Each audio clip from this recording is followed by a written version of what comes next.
ঘরে ঘরে আবারও আসছে স্যানিটাইজার এবং মাস্কের ব্যবহার। ফের করোনার আতঙ্ক। কলকাতায় হদিশ মিলল নয়া করোনা আক্রান্তের। দাবদাহের মাঝেই রাজ্যে অব্যাহত করোনা দাপট। মালদার শিশুর দেহেও মিলল কোভিড-19 ভাইরাস। এই কারণেই প্রস্তুত উত্তরবঙ্গ মেডিকেল কলেজ ও হাসপাতাল। আবারও চিন্তা ধরাচ্ছে করোনা। রাজ্যে সক্রিয় করোনা আক্রান্তের সংখ্যা 1-2 করে ধীরে ধীরে আবারও মাথা চাড়া দিচ্ছে কোভিড-19। কলকাতায় করোনা আক্রান্ত পাওয়া গেছে গত সপ্তাহে। পরশু সোমবার মালদায় করোনায় আক্রান্ত হয়েছে এক শিশু। সেই নিয়ে আপাতত বৈঠক শুরু হয়ে গেছে বিভিন্ন মেডিকেল কলেজে। একইভাবে আজ বৈঠক হয়ে গেল উত্তরবঙ্গ মেডিকেল কলেজ ও হাসপাতালে।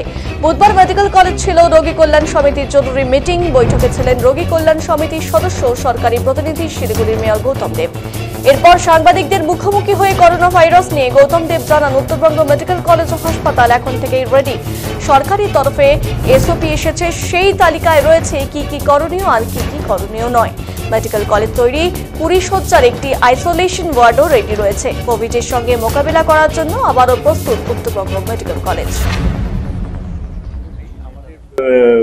এখনো পজিটিভ পেশেন্ট পাওয়া যায়নি, কিন্তু যেহেতু সমস্ত একটা এসওপি দিয়েছে গভর্নমেন্ট থেকে, সেই এসওপি ফলোড হবে।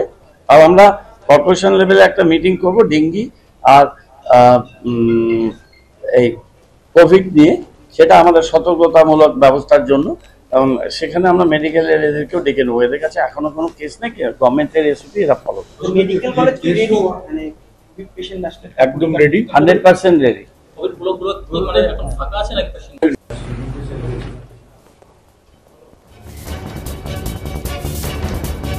মেডিকেল কলেজের আধিকারিকদের সঞ্জয় মল্লিকের কথায় আবারও প্রিকশন মেনে চলতে হবে। ভিড়ে যেতে একেবারেই মানা করছেন তারা। স্যানিটাইজার থেকে শুরু করে মাস্কের ব্যবহার ফের শুরু করতে বলেছেন চিকিৎসকরাও। কোভিডের জন্য উত্তরবঙ্গ মেডিকেল কলেজে কি প্রিপারেশন নেওয়া হয়েছে?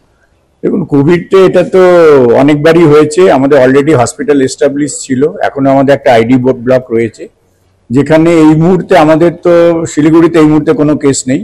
সারি কেসের সার্ভিলেন্স যেরকম হয়ে থাকে সেরকম হচ্ছে, কিন্তু যেটা দেখা যাচ্ছে যে অন্য স্টেটে কেসগুলো বাড়ছে। সেই হিসাবে অবভিয়াসলি প্রিভেনশনটা নেওয়া খুব দরকার।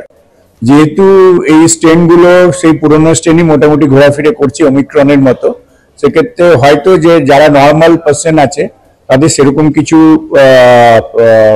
সিভিয়ার সিমটমস হবে না, হওয়ার চান্স কম আছে। কিন্তু প্রিভেনশন নেওয়া ভালো। অল্প জ্বর, সর্দি, কাশি, গলা ব্যথা এগুলো হলে একটু সাবধান থাকা, আগে যেরকম মাস্ক ইউজ করা, ভিড়ের মধ্যে না যাওয়া, এটা একটা জরুরি। আরেকটা হচ্ছে যারা ইমিউনো কম্প্রোমাইজ পেশেন্ট, যাদের ডায়াবেটিস আছে বা কিডনি ফেলিওর আছে বা অন্য কোনো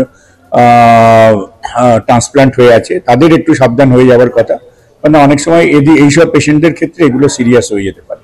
তো এই মুহূর্তে এখন প্রিভেনশন নেওয়া সবার জনগণের পক্ষে, স্পেশালি যারা তাদের মেন দায়িত্বটা থাকে।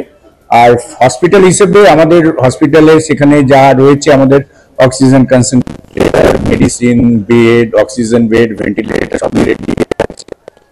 সিরিয়াস পেশেন্ট যদি ভর্তি হয় তাহলে সেটা আমরা আশা করি ট্যাকেল করতে পারবো। আইসোলেশনে কতগুলো বেড রেডি? আইসোলেশন এখন 20 বেডস রেডি আছে। আমাদের একটা অলরেডি ওয়ার্ডই আছে, এটা নিউ আইডি ব্লক বলে, সেখানে সমস্ত ধরনের আইসোলেশন পেশেন্টই থাকে। কি বলছেন যে শহরবাসী কি মাস্ক পরে এখন থেকে ঘোরাঘুরি করা উচিত? Prevention, for the prevention. দেখুন, এটা তো চিরকালই, শুধু কোভিড কেন, এখন নর্মাল ইনফ্লুয়েঞ্জার ক্ষেত্রেও দেখবেন অনেকে মাস্ক লাগায়। পলিউশন আছে, সেখানেও অনেকে মাস্ক লাগায়। তখন এক মাস্ক লাগানোটা তো এখন depend on the person to person হয়ে গেছে। নতুন এসওপি এখন অব্দি সেরকম কিছু গাইডলাইন আমাদের আসেনি এই মুহূর্তে। কিন্তু যেটা নর্মাল ব্যাপার সেটা হচ্ছে যে ভিড় থেকে, অজানা জায়গা থেকে ভিড়ের মধ্যে না যাওয়াই ভালো। আর যারা অসুস্থ থাকবে তারা সেই সময় যখন অসুস্থ থাকবে, এটা নর্মালি কারো যদি একটা ইনফ্লুয়েঞ্জা হয়, সর্দি কাশি হয়, সেও যদি মাস্ক না লাগায় অন্য লোকটাও ইনফ্লুয়েঞ্জা হয়ে যাবে। এটা তো রেসপিরেটরি ডিজিজ, তো সেই রেসপিরেটরিতে মাস্ক লাগালে তো বেটার, পাশের লোকটা বা পাশের বন্ধুটা হবে না। এটা তো নিজেরই প্রিভেনশনের ব্যাপার।